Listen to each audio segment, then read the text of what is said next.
Почна со работа новиот совет на град Скопје. Распоредот на силите е шарен. ВМРО ДПМН има 18 советници, по 6 советници имаат Левица, Вреди и Дуи, а СДСМ 5. По еден советник имаат коалицијата Искуство за успех, знам и граѓанските листи на Независни заедно и Зелен хуман град. На денешната конститутивна седница, советниците дадоа свечена изјава дека ќе работат совесно и ќе ги почитуваат законите. За нов председател на Советот беше избран Даме Димитровски од ВМРО ДПМН. За гласаа 23 советници. Ова собрание ќе има различни ставови за различни прашања, но не смее да има непријатели во Советот. Ќе водам седници во дух на почитување, аргументирана дебата и конструктивност, затоа што само така можеме да донесеме одлуки што навистина ќе му користат на градот. Ова не треба да биде само совет што зборува, туку најпрво треба да биде совет кој што слуша. Иако градот има многу дневни проблеми, сакаме и да градиме Скопје за следните генерации. Да вложуваме во трајни проекти, во зеленило, во урбана култура, во иновации и во нови можности за младите во градот.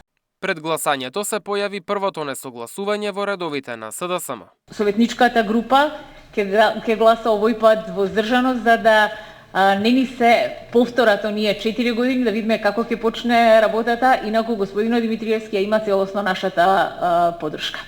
Добиваме предлог, што би рекол нашиот народ, човек што ќе пали и ќе гаси, со оглед во градското собрание, со оглед на тоа дека доаѓа од фирма која што се палеше и се гасеше, до душа Дрисла многу поуспешно се палеше отколку што се гасеше, меѓутоа не се. Јас ќе се иземам од советничката група на СДСМ и ќе гласам против. И на оваа конститутивна седница сме сведоци на политиките на СДСМ денес во случајов.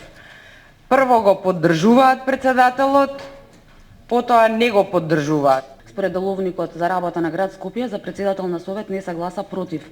Се гласа само за, значи или гласате или не гласате. Градоначалникот Ѓорѓиевски очекува советот да биде извор на идеи и решенија, а не на поделби. Посочи дел од клучните приоритети.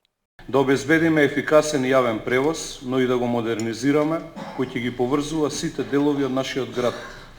Ќе вложуваме во нови автобуси, подобрување на сообраќајната сигнализација и безбедноста на нашите улици. Уште од вчера бевте сведоци, од првиот ден по превземањето на функцијата градоначалник, започнавме генералка за чистење на нашиот главен град. И тоа нема да биде само 72 часовна акција, тоа ќе продолжи во континуитет, буквално секој ден. И она што вчера го почнавме не е маркетинг, туку да покажеме дека кога се сака, се може. Советниците веќе следната недела ги очекува сериозен предизвик – ребаланс на буџетот. Роковите се кратки, па градската каса треба да биде прекроена до следниот петок. Мартин Арсов, Сител телевизија.